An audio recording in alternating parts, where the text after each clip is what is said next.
telah kita lalui sampai dengan detik Jumat ini, berapa banyak Al-Quran telah kita hidupkan, berapa banyak Al-Quran telah kita bacakan. Jangan-jangan Jumat ini pun belum sempat baca Al-Quran. Jangan-jangan telah berlalu sekian hidup kita belum sempat menghafal Quran dengan baik. Salat belum dimengerti bacaannya. Puluhan tahun salat tidak mengerti apa yang dibaca dalam salat. Mau sampai kapan? Bagaimana salatnya bisa khusyuk kalau tidak paham apa yang dibacakan? Al-Quran belum sempat dipahami. Jangankan menghafal, sudah puluhan tahun untuk baca saja nggak sanggup bacakan dengan baik. Berapa lama lagi waktu yang dibutuhkan? Bukankah hadisnya sahih? At-Tirmidzi nomor hadis 2015 itu, saat seseorang akan masuk surga, maka perintah pertama yang dimintakan oleh Allah adalah membacakan Al-Quran yang ia biasa bacakan saat di muka bumi. Faqra wartaqi fa inna akhira qiraatika akhiru manzilatika fil jannah. Baca Quran yang biasa engkau bacakan saat di dunia itu. Akhir bacaan Quranmu, itulah kedudukanmu di surga di sisi Allah Subhanahu wa taala. Karena itulah perhatikan anak-anak di Palestina dengan keadaan yang sangat terbatas. Anak-anak di Libya dengan keadaan yang tidak mudah. Karena cita-citanya menghadap Allah dalam kebaikan, surga tingkat tertingginya. Mereka berlomba menghafal Al-Quran. Alhamdulillah, di Indonesia sekarang anak-anak kecil sudah menghafal Al-Quran. Yang lumpuh otak menghafal Al-Quran. Yang tidak bisa melihat menghafal Al-Quran. Dan kebanyakan mereka masih belum baligh. Anak baligh sebelum waktu salat sudah berjamaah datang ke masjid. Anak belum baligh sudah mulai menghafal Al-Quran. Sudah lancar bacaan Quran. Sudah banyak hafalan Quran. Duhai anda yang 40 tahun, 50 tahun, 60 tahun. Berapa banyak bekal yang disiapkan untuk menghadap Allah Subhanahu wa ta'ala. Harta yang dikumpulkan selesai sudah. Dengan kematian tuntas. Uang itu tidak berguna lagi. Kendaraan yang dikumpulkan, dipajang, dipamerkan, tidak ada manfaat lagi. Bekal apa yang kita bawa menghadap pada Allah Subhanahu wa ta'ala? Zikir kita, amal soleh kita. Apa yang anda gunakan dengan uang itu?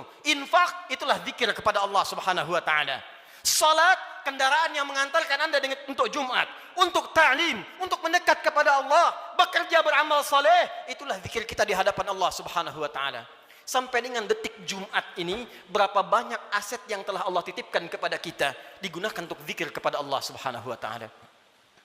Hadirin yang kedua, jika disebutkan kalimat zikir dalam Al-Quran, maka diartikan oleh para ulama berdasarkan paparan Al-Quran sebagai keadaan ingat kepada Allah yang dengan ingat itu terjauh kita dari perbuatan maksiat.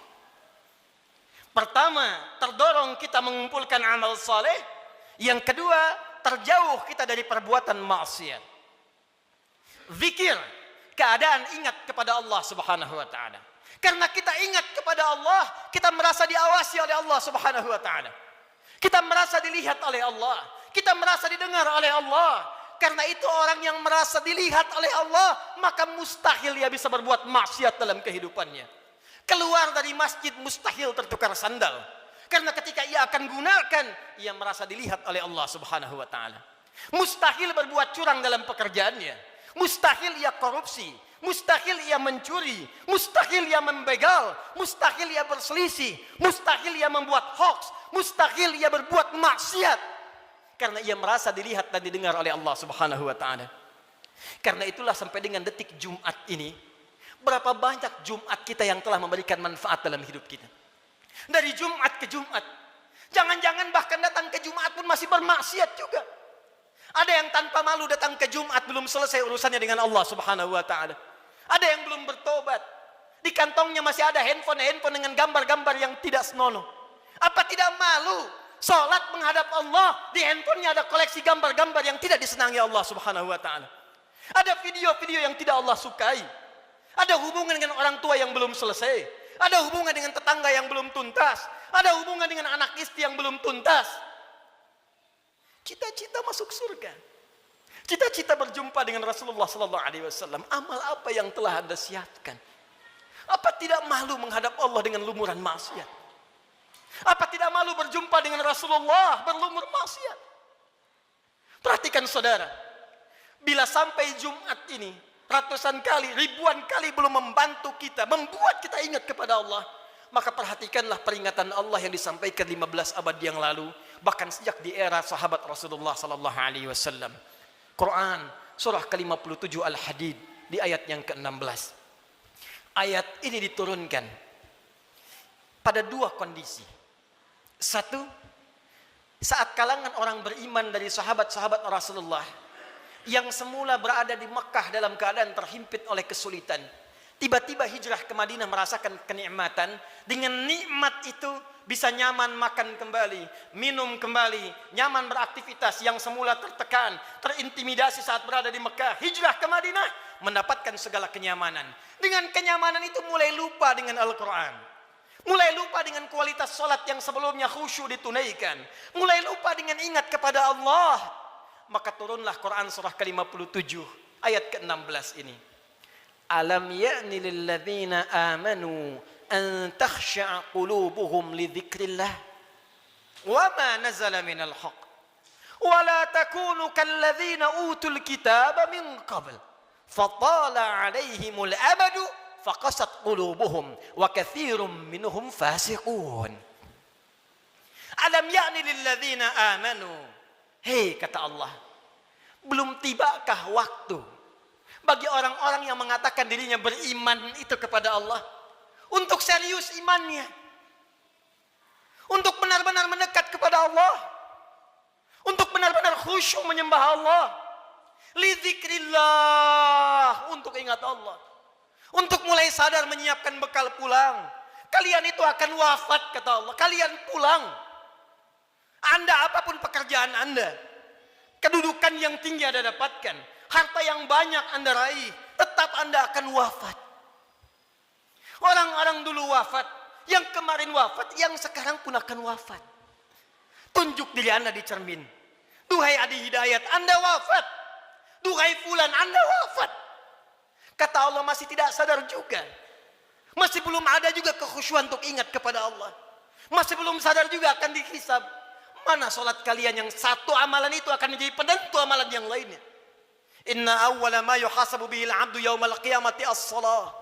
Sungguh amalan pertama yang akan dihisab oleh Allah di hari kiamat, salatnya. Mana amal soleh yang dikumpulkan? Kenapa banyak maksiat yang dikerjakan? Apa belum tiba waktunya untuk khusyuk menghadap mendekat kepada Allah Subhanahu wa taala? Duhai hadirin saudara-saudariku sekalian, kalimat iman disampaikan oleh Allah dan membuka kalimat Jumat sekaligus memberikan kesan pengingat kepada kita agar kita setiap Jumat mulai mengevaluasi amalan kita. Jangan-jangan selama ini sibuk dengan dunia.